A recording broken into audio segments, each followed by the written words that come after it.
Hello, listeners. This is Barry Chamish.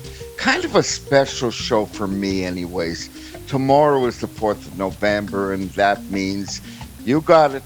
20 years since the assassination of Yitzhak Rabin. That changed my life, and it's still going on. Now, I've got someone who has been with me from the beginning of this, and what can I say? Joel Skousen, he runs the World Affairs Brief. He's been my friend for over 20 years. Yeah, you heard it, folks. And we share a good common friend in Herman. I'm not sure I should add last names, but thanks to Herman, I read everything he writes. Joel, how are you? I'm just fine, Barry. It's good to be with you as always. It's been a long time since we were in Israel together. Oh, you're getting me nostalgic, but let's not dive into it. Let's spend at least the first half of the show looking at the consequences. Something very major has come up. Look, you knew it. The labor Zionist myths are going to promote that Rabin died for peace and he was killed by right-wing religious fanatics, and they're going to do this, except there's a real problem. The religious Zionists are the strongest force in Israel, hands down right now.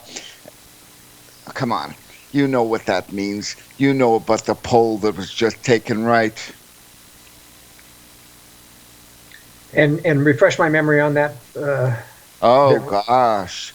All right, that was my article. A poll was taken amongst religious Zionists.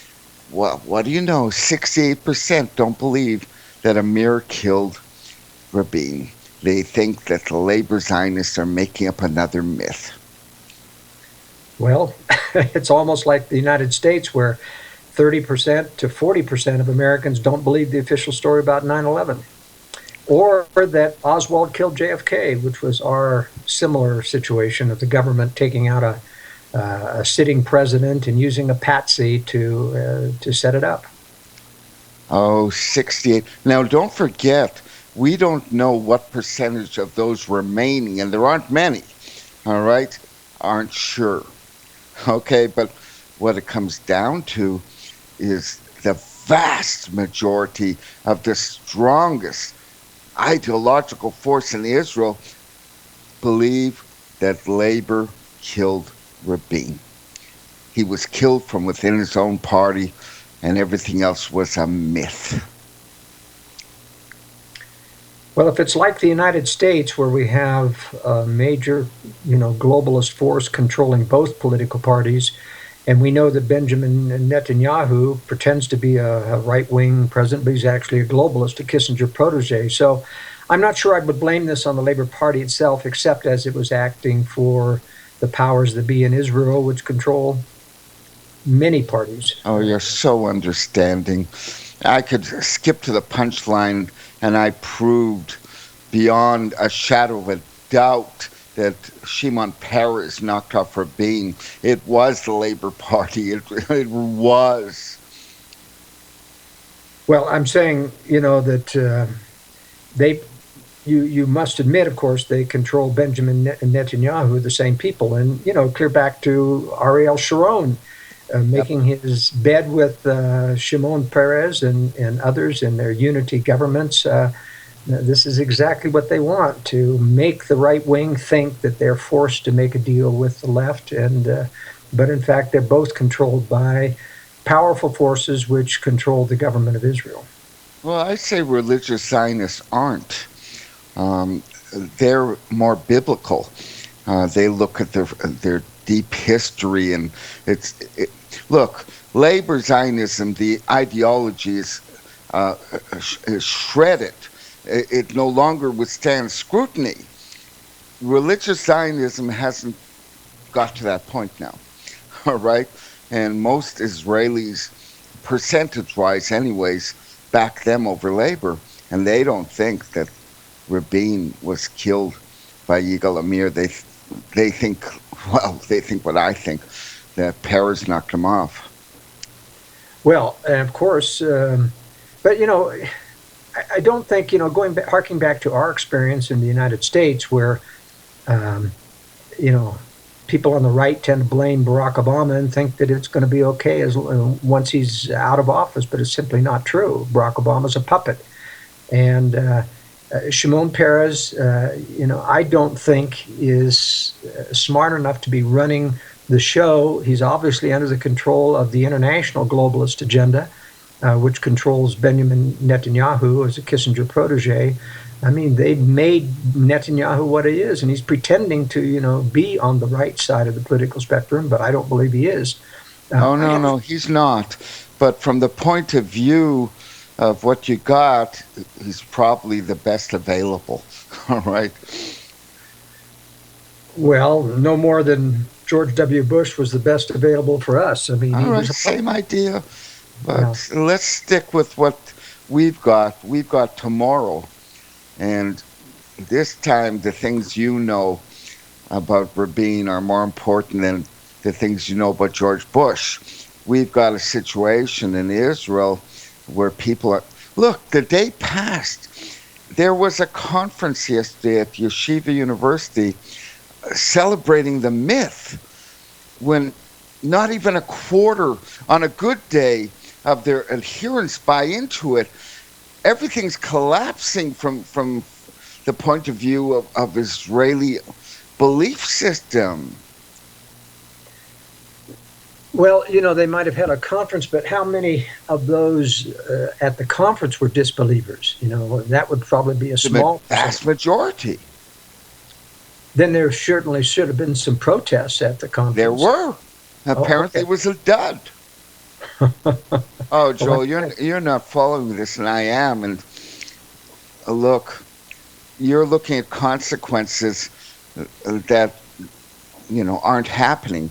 I'm looking at a nation split, and I don't know if it can ever repair itself.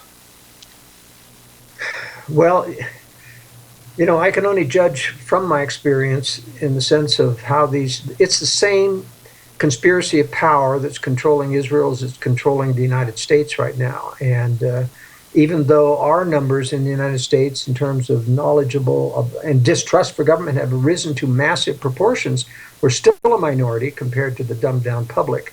And we still have no power because those that represent us in the Republican Party, for example, are selling us out. John Boehner in particular, and now, Ryan...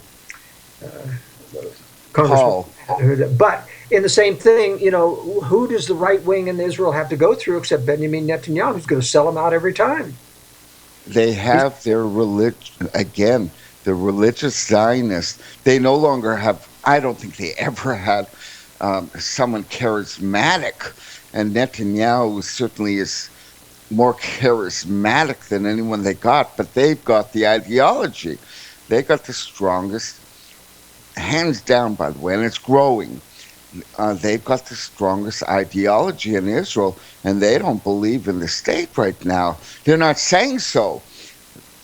They're saying it through Rabin, okay? They believe... So why is that they're not saying so? I mean, the vocal minority in the United States about 9/11 being a government operation is quite widespread, and they're saying a lot. It's all over the internet. Why isn't it in Israel about this? I mean, your book was a seminal work on Yitzhak Rabin, and it changed, and it's probably responsible for about 90% of this response of the... Guess how often my name comes up in the festivities of tomorrow? That's right, never. But I did win. I won. Look, the knowledge of the assassination, all the lecturing, all the writing, all the effort, what do you know? It worked. Okay? I've got the major ideology of Israel taking my point of view. Look, it goes on. The survey found that 68% of respondents said that Amir should be released. That's that's significant, yes. That is significant, Barry. But on the downside of it, even though a large percentage knows what happened, no one's been responsible, has been brought to judgment. Shimon Peres is still in power. No, he's not. But he's not in jail. No, and he's not. He's had no consequences from it. But the No. powers that killed Yitzhak Rabin are still in power in Israel, and they control Benjamin Netanyahu. That's Well, they killed off Sharon. It was the same gang. It was the same bodyguard, the same Yoram Rubin. The whole thing was the same with Sharon. Paris knocked him off. That's right. Same gang. Yeah, yeah. Look, I'm going to give you an American connection. Maybe you'll be more comfortable. You know who was president of the United States in '95 when Rabin was assassinated? You don't? Well, I don't have my dates connected to the president. Clinton. What's the deal? He was elected in '92. He forced Rabin to look. Bush and Clinton forced Rabin to bring the PLO back to Israel. They forced him to destroy the country, and Hillary gave the big speech a couple nights ago that Rabin died for peace. Her husband probably had a finger in the assassination. Well, as typical, Clinton was a puppet himself, so I'm not sure that I would agree that he knew. I mean, he didn't even know that Vince Foster was going to be killed to protect Clinton. He was as shocked as anyone when Foster showed up dead.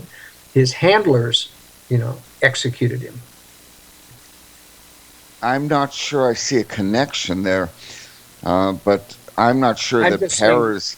U.S. presidents aren't running the show. Their advisors are behind the scene, and especially when you're talking about black operations, whether it's the killing of JFK or others. And of course, Johnson knew about it, and so did Ford, because they were on the Warren Commission, or at least Ford was on the Warren Commission, so he knew about the cover-up there. And I'm sure that there's going to be a lot of links in Israel of those that know about the cover-up of Rabin, because you can't really get into political office if you're going to oppose and expose a major cover-up like the assassination of Rabin or JFK or RFK, etc. Well, the difference, I think, was this was such a terrible conspiracy. You had to work a bit for JFK.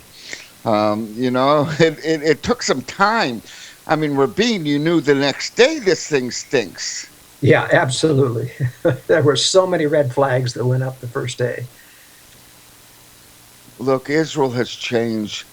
The labor Zionists can't sell their mythology anymore. The people aren't buying it. It's a very serious problem. A lot of Israelis don't live in Israel anymore. They can't live with the labor Zionism, which founded the state, is simply falling to little shreds. It can't sell its mythology.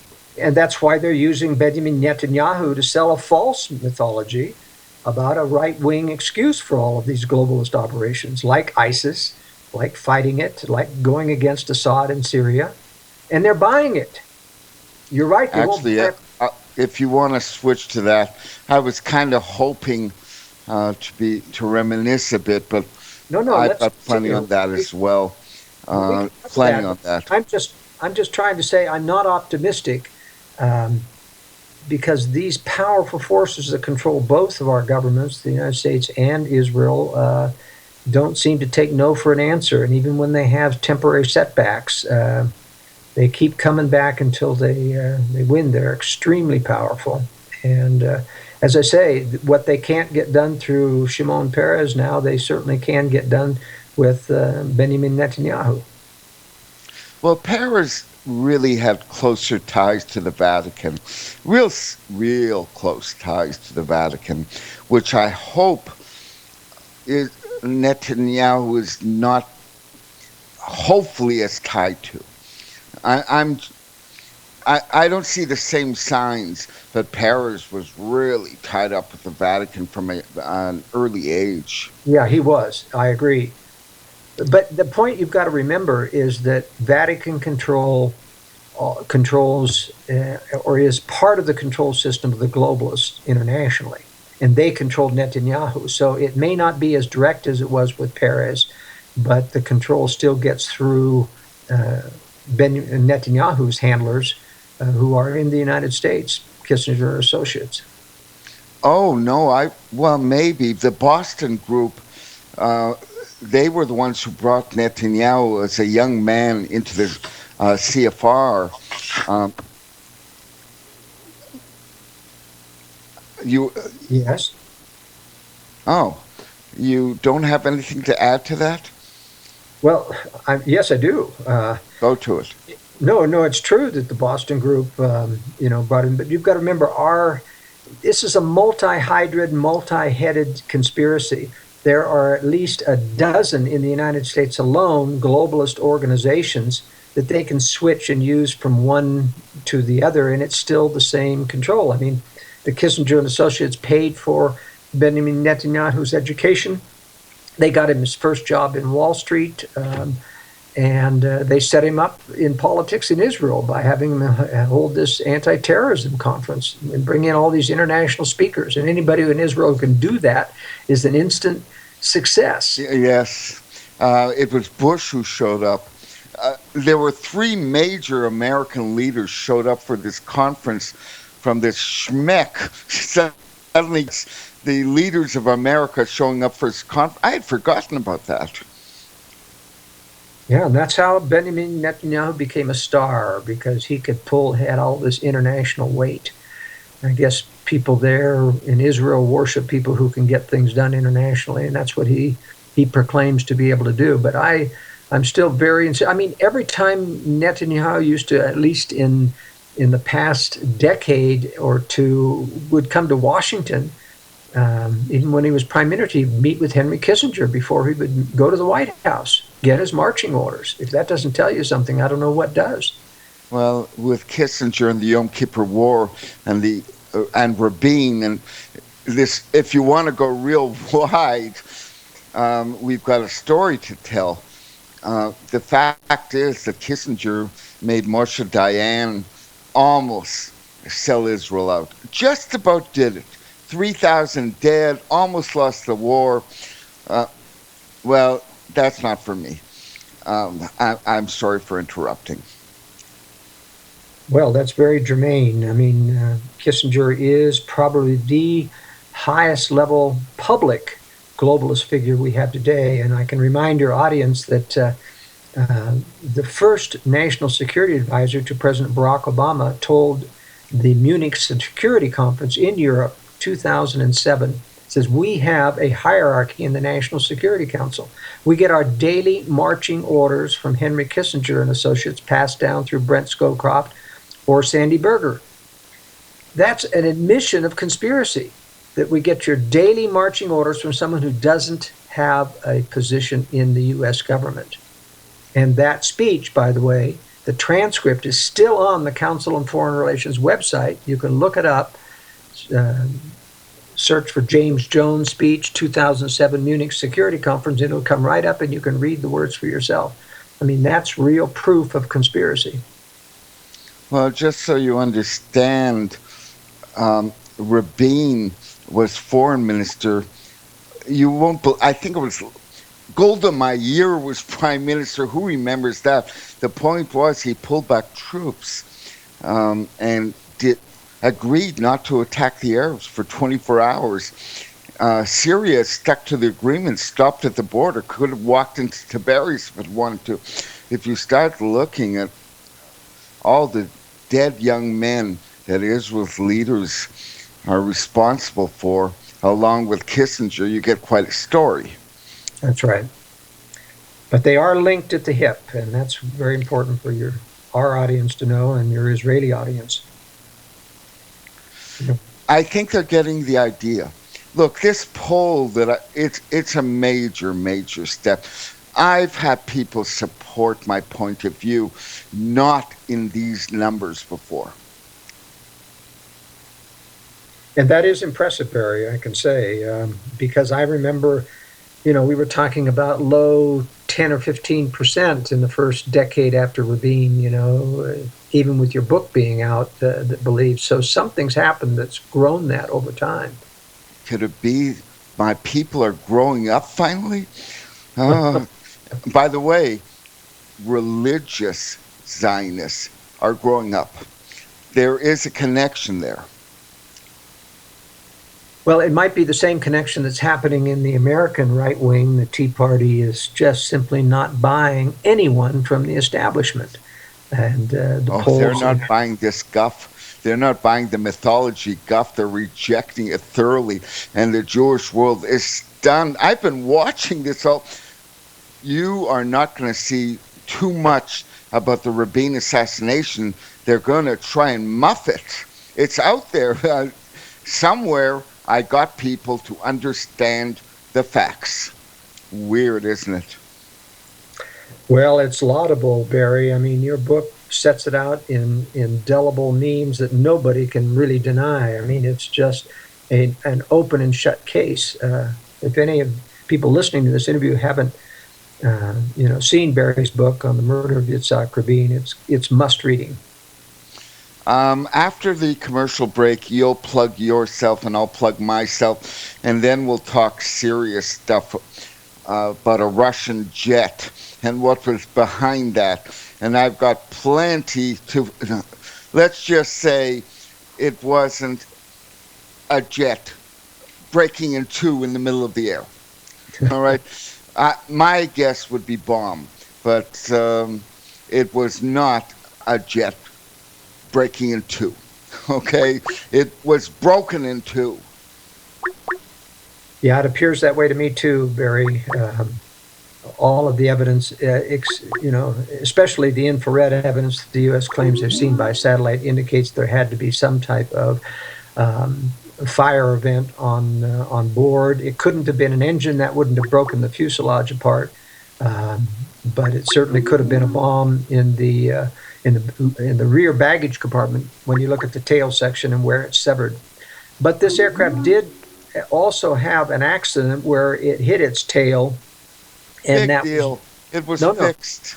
It didn't fixed. break apart in the air. It had a bad landing. No.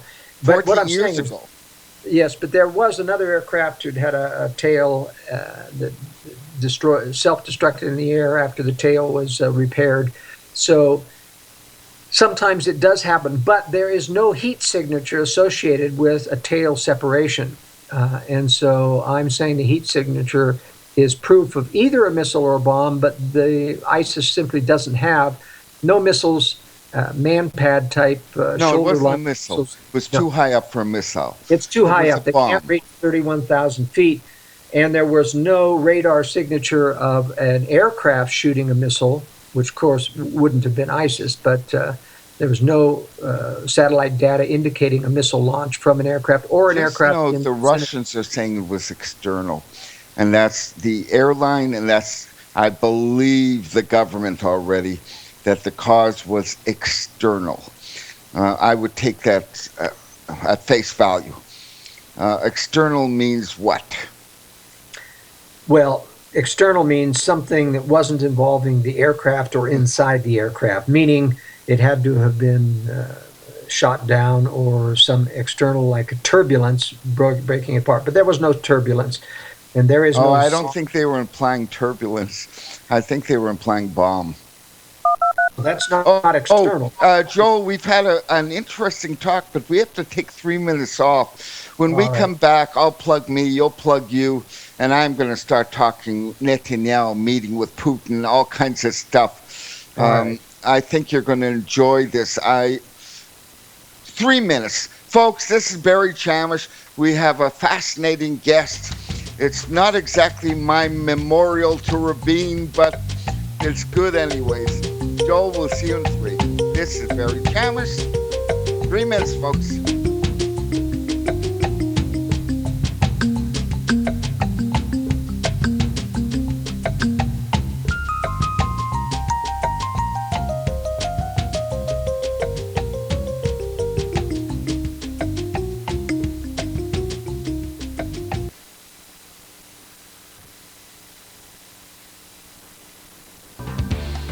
Hear it first on FirstAmendmentRadio.com and FirstAmendmentRadio.net.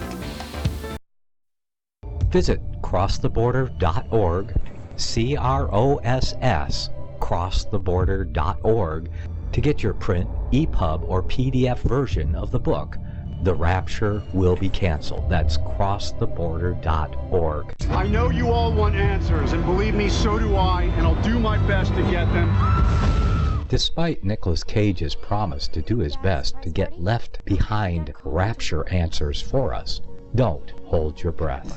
Not everyone believes Left Behind is true prophecy. Some may even regard as conspiratorial the mainstream re-release of the Left Behind movie with actor Nicolas Cage portraying the main character as an attempt to further reinforce in the minds of all this perception of false prophecy in order to condition the masses for the play about to begin. If you want true Bible prophecy answers, get the book, The Rapture Will Be Canceled.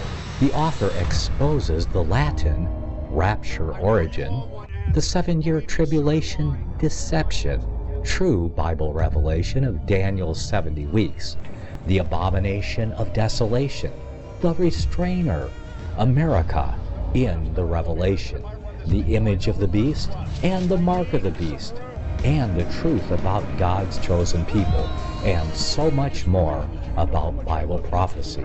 This book will shatter the Left Behind paradigm of future events. Get the book, The Rapture Will Be Canceled.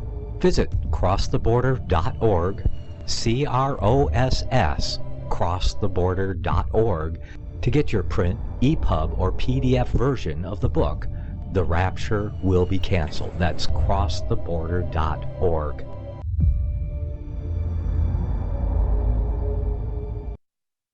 Since the beginning of time, kings have sought it, nations have fought for it. It has been traded, it has been borrowed, it has been purchased, it has been stolen. There's a reason for it: to secure the blessings of liberty to ourselves and to our posterity. Invest with the security of gold and silver. Call Discount Gold and Silver Trading at 1-800-375-4188 or visit discountgoldandsilvertrading.net. Listen to Financial Survival with your host Melody Cedarstrom right here on FirstAmendmentRadio.com at 4 p.m. Eastern or 1 p.m. Pacific Time. Visit discountgoldandsilvertrading.net or call Discount Gold and Silver Trading at 1-800-375-4188. Toll free 1-800-375-4188.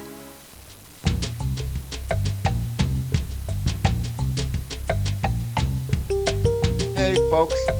For me, a memorable day, but I'm being egotistical, I guess. Look, all my books are at lulu.com. That's www.lulu.com, including 2 versions, color and black and white, I guess. Who Murdered Yitzhak Rabin? You get it at lulu.com. Or you spell in my last name in the search box, Chamish. That's Chamish. Thank you, David Samrin. I have a website, www.barrychamish.com. I say you write me and I'll send you the DVD of my proofs. And now, Joel, your turn. Plug yourself. I am the publisher and editor of the World Affairs Brief. It's a weekly news analysis service by subscription. There's a modest price of $48 a year for it. And I allow everyone to get a free sample copy simply by emailing me at editor@worldaffairsbrief.com. And in trying to explain the anomalies where the United States government both fights terror and fights the war on drug and promotes drug, and many other anomalies that are not explained by the national interest, but only by what I believe is a globalist conspiracy, against national sovereignty, both in the United States and in Israel. Now, you're going to be my sounding board, but an educated one. All right, and I'm grateful for you. I'm going to tell you what happened about a month ago. Netanyahu met with Putin. Strange meeting, but they met. It was followed the next day by Russian jets bombing Syria. You think Netanyahu would have said, go ahead, bomb Syria, okay, just for the heck of it. But then Israel began an intifada of Arab stabbing attacks, and it's still not over. All of this, I believe, is connected to that plane on the ground in the Sinai. I think it was a warning. I'll tell you why later, but that's my scenario. What do you think of it? Well, certainly there is real evidence, I think, that someone's trying to send a message to the Russians that, we don't want you in the Middle East. You're embarrassing the United States. You're embarrassing Israel. You're stymieing the globalist agenda, which, we can talk about what is the globalist agenda in Syria at some point. But it's clear that the United States is very disturbed because Russia has taken advantage of the U.S. creation of a phony war on terror and say, look, if they can justify all this intervention based upon terror, we can jump on that bandwagon too. And they can't say a thing. Well, they are saying something. They're pouring in money and supplies into the rebels, trying to mount a counteroffensive, even getting close to some of the Russian military bases, trying to make this an Afghanistan experience for the Russians. Hopefully getting them to withdraw. I don't think it's going to work. I think Russia is committed to this. An airliner is meant to make this an unpopular war among the Russian people. If they associate it, I would say a lot of Russians aren't going to Sharm el-Sheikh next week, but I'm not sure they associated that plane with Syria. Well, I think it's public knowledge in Russia that ISIS is claiming responsibility. Now, remember, ISIS is a U.S. and British intelligence creation. Yes, it is. That means that the U.S. or British basically provided the bomb and the means whereby it could be put on a Russian plane. The U.S. is very interested in damaging Russia without appearing to be responsible for it. And you don't think that Netanyahu meeting with Putin and then he decides that let's send our Air Force against Syria, you think that was a coincidence? Obviously I don't, but I'm going to ask you, do you think it was a coincidence? Well, I don't either, Barry. The main thing that came out of the meeting was, let's put it this way. First of all, Benjamin Netanyahu is playing a double agent in this meeting. He's playing to be independently negotiating with the Putin over this, not being a puppet of the Americans, but in fact he is working for the Americans in terms of his meeting with the Russians, feeding the Americans. And who released the PLO on Israel about the same day, where suddenly all their youths are super brave with knives, and it hasn't ended. Israelis are afraid to walk out the door of their homes. They could lose this war.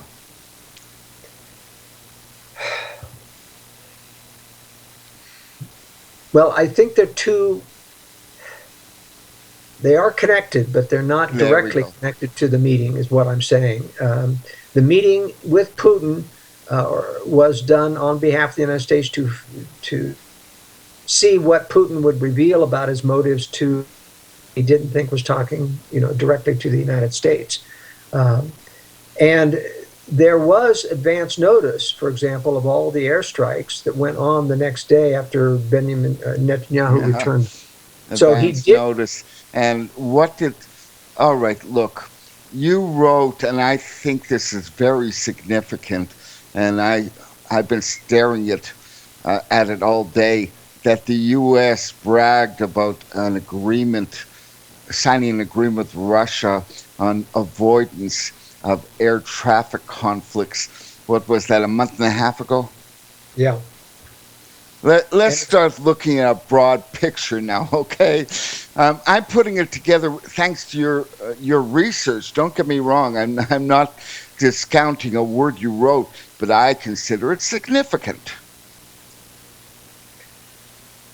Well, in what way, Barry, do you consider it significant?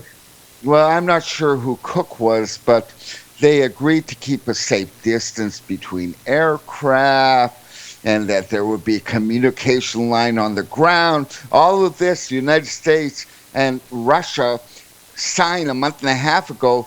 It didn't work out so well for one plane in the Sinai, but all of this, look, gut feeling, all right?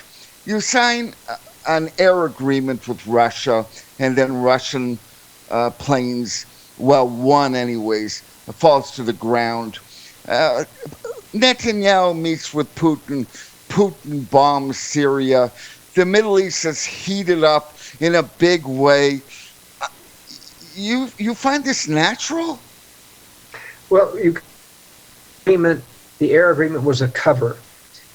It was a cover for the fact that the United States could then brag that they've got an agreement with the Russians, when in fact the Russians wanted, as part of that agreement, a targeting agreement where you would coordinate targets, and the U.S. has steadfastly refused to do either of two things. Either tell the Russians what they think are good ISIS targets or what they shouldn't hit.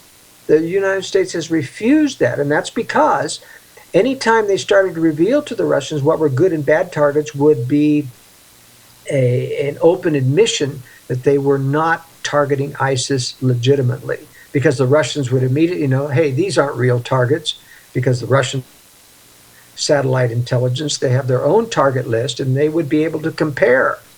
And it would prove that the U.S. was in fact protecting ISIS. And so that's why the U.S. won't communicate about targets. Well, and that's the real We're going in circles here. I think there's a war going on.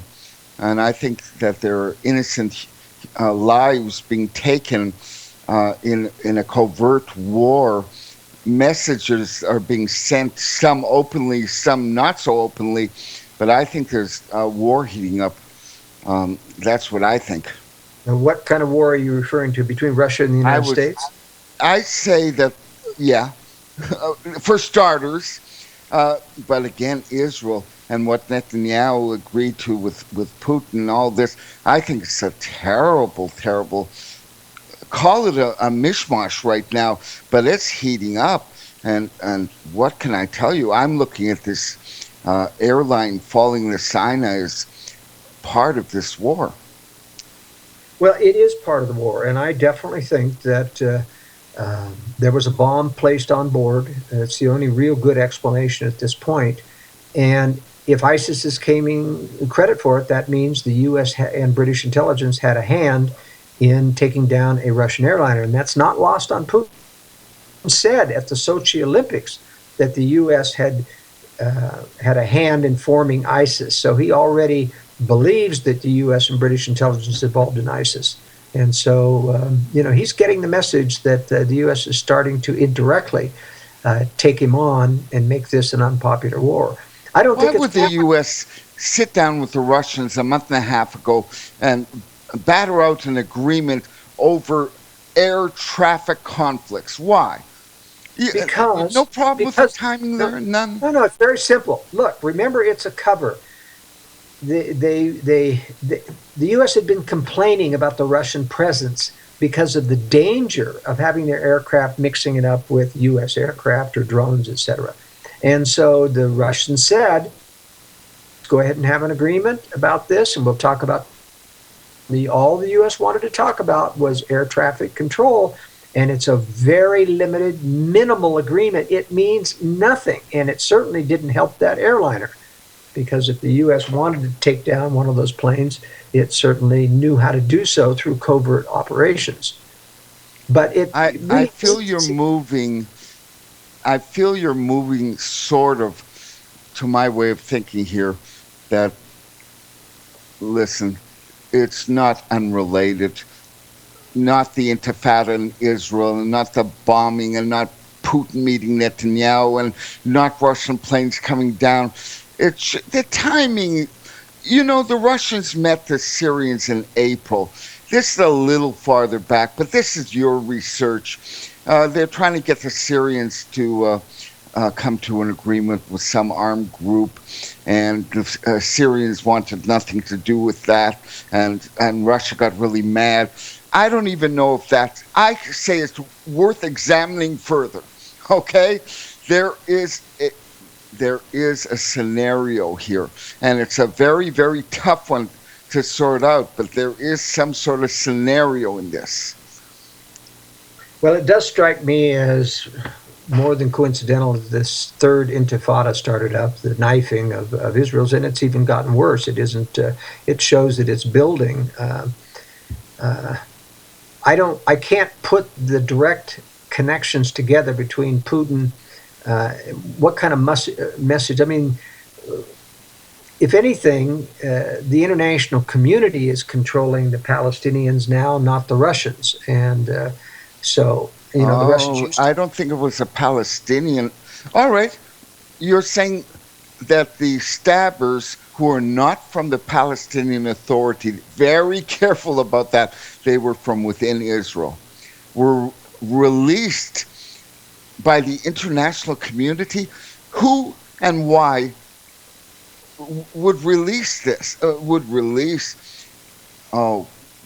Dozens of dead and wounded in you've got to Israel. remember, the international globalist community has always attempted to foment wars. That's why they gave aid, and they continue to give aid to the Palestinian Authority. That's why in the Oslo Agreement, they wanted twisted arms to get Israel to weapons to the Palestinian police. They trained, Palestinians. The CIA trained them at the farm, and all this stuff was a real problem to Israel. So the globalist community doesn't want peace. And that's why I'm saying that if there's any hidden hand behind this, I don't think it's the Russians. I don't think it's, I think it's the international globalist community. All right, who's got the muscle there? Now your logic. I'm not sure who you mean. Well, I don't think we know either. I mean, these people operate, under the table, just like in the Oslo Agreement. There were people from Britain, there were people from the United States,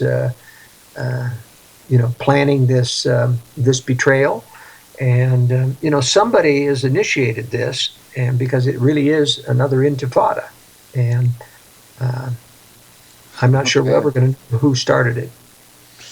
Good. I'm waking up Joel Skousen to my way of thinking. You betcha somebody is initiating this. You betcha. Look, you're talking right now, this Russian attack on Syrian targets. I mean, come now. They pretty well, they're going to end ISIS, but just by blocking off their routes to Turkey, where the Americans were feeding them with weaponry. It's a very big mix-up going on, and I believe Netanyahu asked Putin or said to Putin, go and do it, this is getting really scary. Something of that nature. Well, I can't believe that in the sense that Netanyahu, as a puppet of the United States, must know that ISIS is a U.S. creation. You'll notice that ISIS doesn't attack ISIS is a U.S. Israeli creation. This I've covered. Israel's special, undercover forces. The Arabs, spies that they've trained. I wouldn't doubt that the U.S. and British intelligence don't have any ability to mix up with the hottest in a believable way, but Israeli Arab agents do. And they've been masters at infiltrating the Arab countries, even to the highest, high military ranks in Jordan and Iraq and other places. So I think the U.S. and British intelligence are using Israel, the Mossad, and other intelligence forces to provide the leadership for ISIS and to direct what's happening there. So that the ISIS... how come there's a couple of million? They used to be only Syrians. Now they're from everywhere in Asia. Have somehow managed to get into Europe. No hindrance. We're going to move from Syria and apparently overtake Germany. Come on. If the EU could actually collapse over this. Well, certainly the EU, is part of this conspiracy to allow a flood of migrants. They want this conflict creation that is resulting from it. And I can guarantee you that those Muslims that are heading for Europe and being housed there for so-called humanitarian reasons will never assimilate. And they will never assimilate either. Right. But they are going to be a permanent presence there. And that's why they're not being set up in refugee camps. And as soon as possible, they're giving, public housing as fast as they can build it. This is a recipe for conflict creation and a bankruptcy as well with the social welfare state that they have in Israel. Sweden, example. I mean, your son won't go out with a cute Syrian girl? All right, that was rhetorical. All right, leave it be.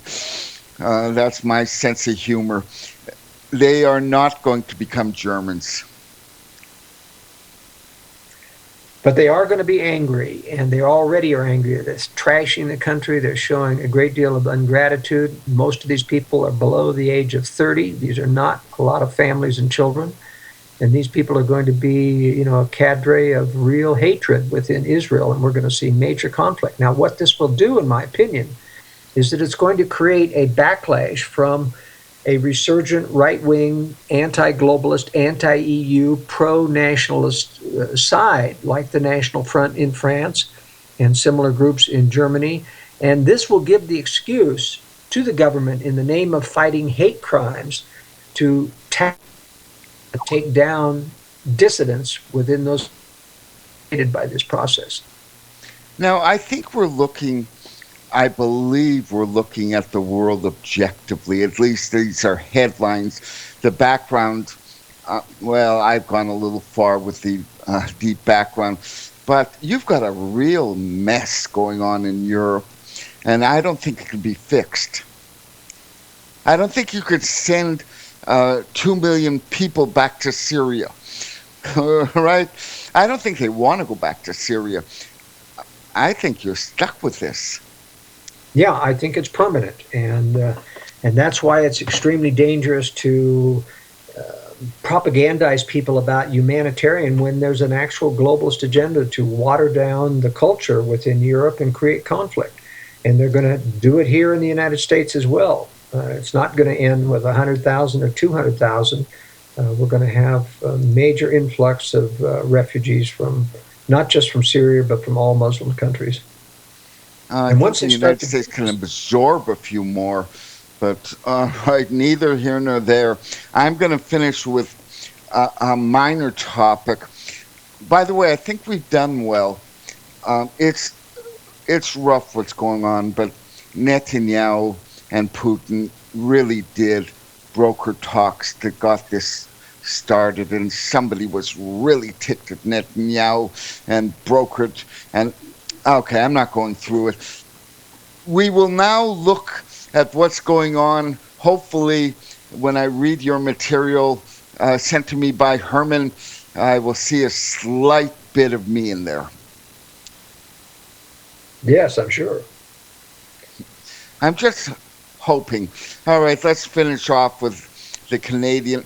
This time, I got to say, I didn't really. You've got the Canadian election, and you're saying that the new Prime Minister was elected. Here's your quote: because Canadians got tired of being the U.S. lackey in the Middle East. Boy, are you giving too much credit to Canadian political savviness. But why would you think that was even an issue? Well, the intervention in the Middle East is unpopular in Britain, and Canadians take a lot of their cue from what happened. There is some resentment against being the lackey of the United States in a variety of ways in Canada. I know you used to live in Canada, and my father was when I was young, and I don't give them credit for this kind of savviness. Well, I do, because I have a lot of Canadian subscribers, and they feed me information about what's happening in Canada. Now, to be sure, that wasn't the decisive factor, because the people who are savvy in Canada minority, just as they really are in the United States. But Canada is a welfare state, and there was a lot of backlash. I did cover in that issue about Canada the very various scandals that were happening. And but you wrote it's the globalists have a world war waiting in the wings, and that's what drove Canadians into the arms of Trudeau. That's your quote. No, that's not what I said. Neither will it be. Okay, what did you say? Well, I didn't say that Canadians know about that agenda, the war agenda. That's what I'm saying. Look, it's not Canadian weariness of the global agenda. What's going on? We're all being abused. Terribly, terribly. And you know my opinion. I feel very alone too much of the time by this abuse. Yeah, it's a very discouraging thing for all of us because, it's just like you drive out John Boehner, of the Speaker of the House, because of selling out of conservative. And conservatives have done nothing but lose since the Republicans came into power into Congress, and it's because of John Boehner and Mitch McConnell. Oh, now boy. you change horses, and nothing is changing under Paul Ryan. Yeah, you're thinking that the system is working here. Look, just to remind you, my next guest, stick around and listen if you'd like, but Brian Bunn organized a lecture in Jerusalem, I guess 17 years ago. He organized my famous Rabin lecture that brought the issue, somehow or another, it made it into the public consciousness of Israelis. And now the majority of religious Zionists, 68%, don't believe the mythology. And I think the two of us deserve some credit for doing that. And Joel Beinerman as well, the late Joel Beinerman. I'll bring him up as well. What a loss. What a loss. But, yes, and Joel Beinerman as well. But that Brian and I will discuss. But that's my next guest, people. Joel, tell people with the time left how to get a hold of you. Well, the best way is by email. I'm always available at editor@worldaffairsbrief.com, and that is my website for the World Affairs Brief, www.worldaffairsbrief.com, and it has an update on some of the major news stories every day, so you can check it regularly, and you can get that free sample copy of the brief by emailing me at editor@worldaffairsbrief.com. Been good to be with you, Barry.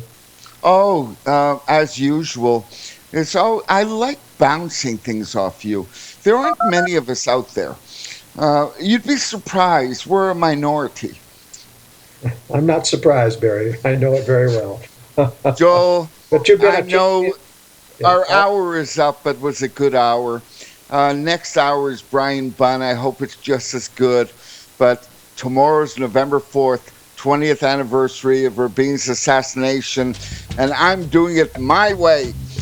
Maybe the only one, but I'm doing it my way. Thank you, Joel. Thank you, Barry. Folks, I'll see you all in 7 minutes.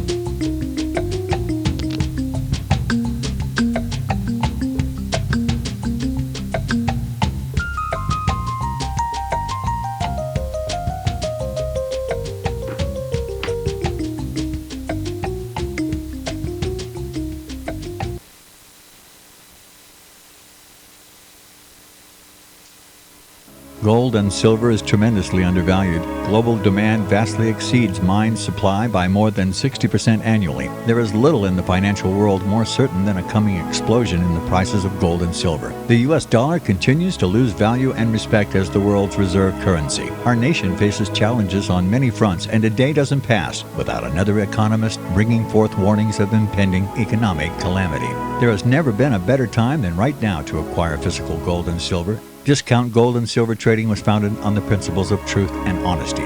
We believe in providing a quality product, quality service, and most importantly, competitive pricing. We provide all forms of precious metals, including American gold, silver, platinum, and rare investment and circulated coins. Silver bars, rounds, and 90% silver bags are on hand for the silver investor. Gold self-directed IRAs are available. Call Discount Gold and Silver Trading at 1-800-375-4188. Toll free, that's 1-800-375-4188. You're listening to FirstAmendmentRadio.com worldwide. Freedom is never free. We need your support today at FirstAmendmentRadio.com.